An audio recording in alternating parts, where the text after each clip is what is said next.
Carol, meu professor, falou que não tem tempo para ajudar de forma individual. Porque ele não é alfabetizador, como que ele vai lidar? Ele só tem 50 minutos por semana.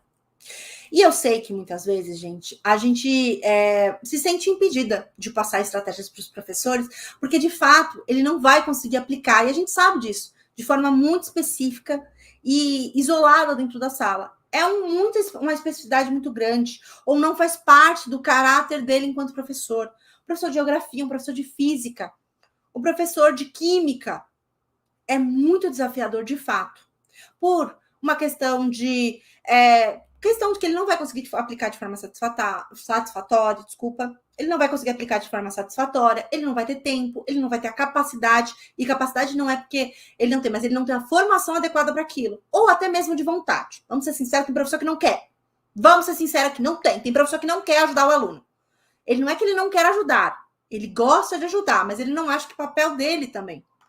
Mas, enquanto coordenadora, o seu papel é ajudar os professores com segurança, e seja de forma direta ou indireta.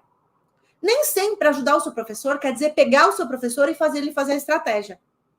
E eu sei que muitas vezes a gente acredita nisso. Vou forçar o professor, porque ele é o professor do aluno, ele vai fazer sozinho. Eu tô falando que é para fazer. Não. Não é porque envolve o ensino médio, o Fundamental 2, que é direto. O seu papel não é socar a estratégia na cara do professor. Às vezes vai ter que ser uma forma indireta de ajuda ao professor. Então, a gente vai poder pensar em estratégias indiretas e outras possibilidades. Então, eu posso ajudar, por exemplo, o professor.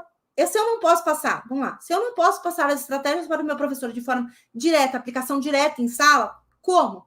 Eu vou ajudar meu professor com os alunos que não sabem ler e escrever. Eu posso pensar em recursos externos à sala de aula. Isso não deixa de ajudar o professor. Isso dá um outro recurso. A gente sempre fala que os professores, eles precisam pensar para fora da sala de aula.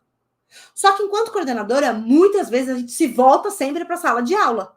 Um professor individual, contexto, lá ali. Então, você pode, por exemplo, montar grupos de aprendizagem de acordo com aqueles padrões que a gente montou, que eu falei que a gente faz na análise, com outros professores, com as dificuldades. Verificar possibilidades, quem é o professor que pode ajudar no contraturno, ou retirar esse aluno da sala, nas aulas que de fato ele não vai conseguir absorver e levar para um apoio com professores mais específicos. Você pode, e você não precisa nem usar os professores. Carol, meus professores eu não tenho, e aí vamos lá. Eu não tenho recurso, Carol, eu não tenho professor suficiente para fazer isso. Se eu tiro um, desfalco o outro. Não necessariamente precisa ser o seu professor a fazer isso. Por que não, gente, utilizar os próprios alunos para ajudar os alunos? Então, criar programas de mentorias e suporte entre os alunos. Faculdade faz muito isso. Um aluno que tem bom desenvolvimento, ele dá suporte a outros alunos em uma matéria específica. Então, por que não pediram para o aluno criar este programa de matérias específicas, português e matemática?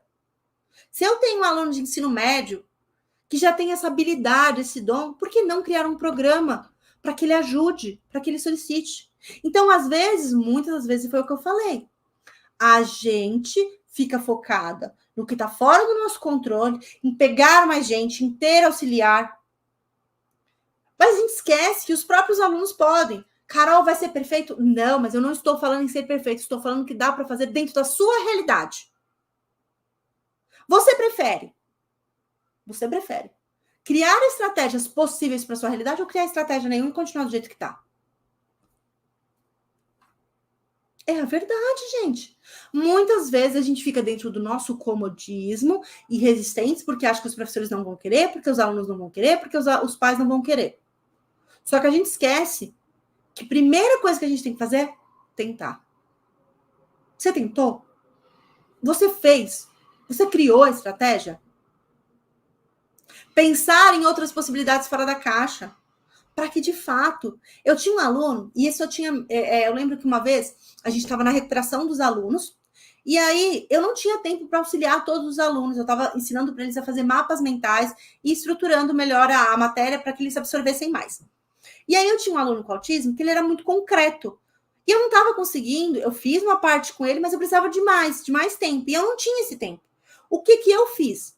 Quando eu estava conversando com os alunos, eu percebi que um aluno em específico, ele já tinha dominado aquela ação e aquela matéria. Eu falei com ele, falei, ó, vamos fazer o seguinte, você vai me ajudar.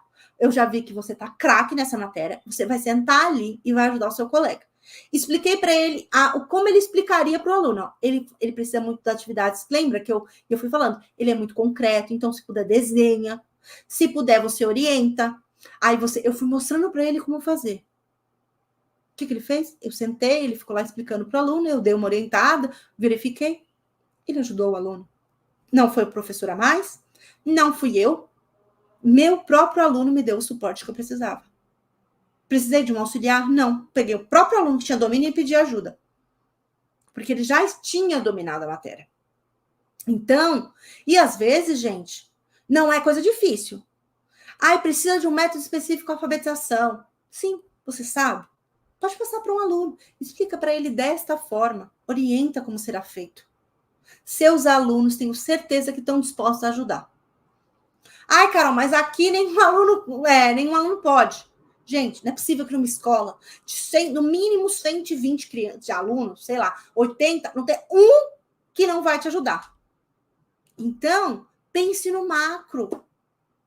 Claro, a gente tem que tomar os devidos cuidados, orientar, acompanhar, pedir para um professor supervisionar. Mas qual que é a diferença no professor supervisionar um trabalho de um aluno e ele ir lá e dar aula? Não é diferente?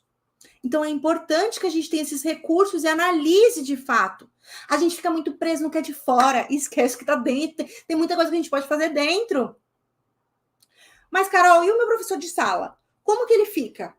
Ele não vai ser excluído e nem deve, tá? Ele não deve. O aluno é dele. Ele tem a responsabilidade, sim. Por isso que, neste caso, se eu coloco uma questão externa, eu também não posso esquecer do professor e abonar a responsabilidade dele, tá? Não é isso. Mas eu posso criar adaptações possíveis dentro do conteúdo para serem aplicados de forma geral, que é aquilo que eu sempre falo, o sistema de rampa. Ampliar o conhecimento para que todos consigam alcançá-lo. Então, é uma adaptação possível dentro da análise da aula que você vai fazer do planejamento. Por isso que as alunas do MEC tiveram uma aula específica comigo sobre como ajudar a resolver esses problemas, evitar a indisciplina e melhorar a aprendizagem através do planejamento. Você pode sim ter acesso a melhorar o conteúdo, adaptar o conteúdo a partir do planejamento do professor, direcionando uma coisa mínima. Não é mudar a aula inteira do professor, gente. Não é mudar a aula inteira. É fazer microações. Achar uma estratégia que pode ajudar seu aluno. Professor, volta 3 passos, professor de matemática. Explica primeiro antes para poder explicar isso. E eu ensinei isso para as alunas do Método Liderar através dessa aula de planejamento, analisar o planejamento. Pensa, como você não é excluído, veja que eu não excluí o professor de sala de aula. Ele continua sendo professor responsável. Mas enquanto coordenadora, eu achei outras formas de incluí-lo dentro do processo. Eu fiz o processo externo, porque ele, de fato, não dá conta, por questão de tempo, por questão de formação, mas eu não excluo o que é dele, que é a responsabilidade sobre aquele aluno. Pode ser uma coisa mínima, parece pouco para você, mas é muito para o seu professor e para o aluno. Vai transformar.